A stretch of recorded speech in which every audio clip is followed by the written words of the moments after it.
जी Grace का new arrival article जो short pin stripe में only light shade full cool शेडें आई हैं। न्यू आर्टिकल ग्रेस वालों का आप आर्टिकल नंबर जो नोट कर रहे हैं 1159 आर्टिकल नंबर है। ठीक है, ये मैं आपको फैब्रिक का रिव्यू करवाता हूँ।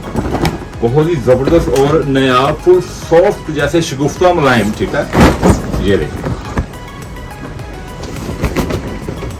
ये फुल लाइट वेट फैब्रिक है। एज ए आपने जैसे लॉन से थोड़ा भारी फैब्रिक जो सॉफ्ट कॉटन होती है, जैसे ये वो फैब्रिक बनाया गया है ग्रेस वालों ने, ये स्पेसिफिक प्राइवेसी के साथ। ठीक है, इसमें जनाब आपको बड़े मजे के शेड मिलेंगे।